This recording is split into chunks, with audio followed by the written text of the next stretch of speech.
What's up, everybody? It's your girl B Octavia, and I am back with another video. Welcome to my channel. Welcome back.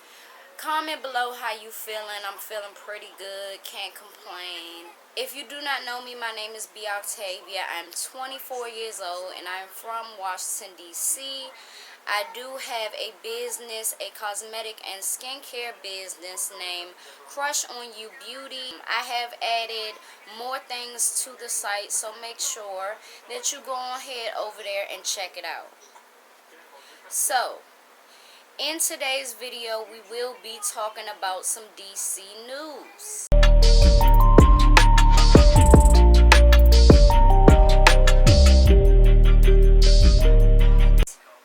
A DC government worker was arrested and charged with dealing opioids in the Maryland and Virginia area. And he goes back to prison for this offense. And I say back to prison because he already spent nearly 20 years in prison for murder. Daryl Pope got out of prison from this murder charge, and he rebuilt his life. He got a great job at a government building. He got married to one of his co-workers, and he joined her church. After joining her church and marrying this lady, they built a home in Maryland. So I guess all of this came crashing down, or he wanted to sustain and uphold whatever he built. And last year, he began dealing heroin and fentanyl. Both of these drugs just so happen to carry the most prison time for opioids, narcotics, whatever you want to call them. And they also are causing a huge, astronomical number of overdoses and deaths in the U.S. this year alone. This week, or rather not this week, but this month, Daryl Pope was sent back to prison for 63 months, which is 5 years and some change. So, in federal court, Mr. Pope says he ran into the wrong people. And my thing is, did you run into the wrong people, or did you run back into people from your past? And also, where did you run into these people? At the government, the DC government building, or at church? He also says in federal court that it was a terrible mistake that he made, and he's right about that. Just because somebody tells you that there is a high demand on the streets for said product doesn't mean that you ignore every risk that comes with selling, dealing, whatever you want to call it, said product. You can't ignore that you can possibly have a lengthy sentence, especially if you are a felon, a convicted felon already. Especially if it's found on you, if somebody has evidence against you, or if this product is in somebody and that person overdoses and dies, it most likely can be traced back to you. So, the crazy part about this scenario is Mr. Pope's co-defendant is also his supplier. Okay? So, just like Pope, his supplier, which his last name is Gorham or something like that, he spent some time in prison for murder also. The two men did not meet in prison. They actually met at their government building, government office, whatever you want to call it, right?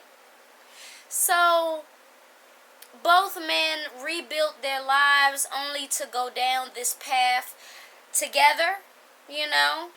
My thing is this, on like the heroin and the fentanyl, if you are dealing this and you know without a doubt that these two drugs are sweeping the nation in deaths and overdoses and dealers getting locked up for selling bad product or whatever the case is, you shouldn't touch it. That means you really don't care about human life. You really don't care about how communities are working without it. You just care about pushing it everywhere, right? So the supplier, Gorham, he worked at a non-profit government organization, and the feds started to trail the supplier because a woman died of a overdose of a mix of drugs, including heroin, and that heroin was linked back to this supplier. Just like I told y'all, if it can't get traced back that fast, you shouldn't want to deal nothing like that.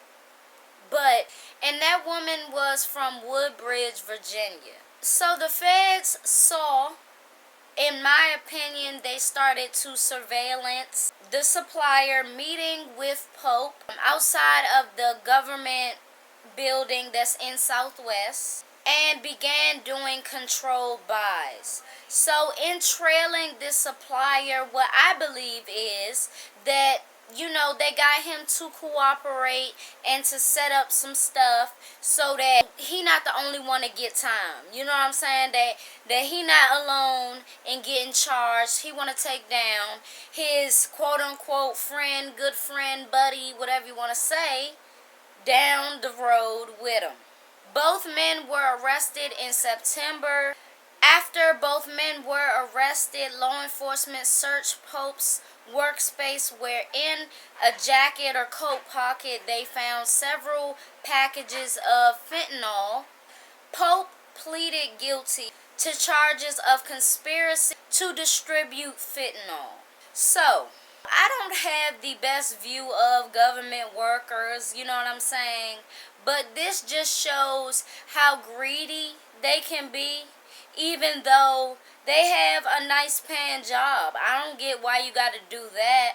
Or maybe they lost their jobs because of the pandemic and they was desperate, but it's no excuse for it. I mean, all I've seen government workers do is like walk around with their little folder, like talking to each other and joking around in the midst of actually having shit to do for people, so I don't have the most positive view of government workers. A lot of them have very crappy attitudes, that's just what I've experienced, and it's hard to feel bad for people that especially know that the risk is even higher for them. Like, if you a convicted felon, you should just try your damnedest to do it the legal way, because it's almost like they got a magnifying glass on you as it is, So it's not saying what the supplier got in time, because he probably got that time for that overdose as well.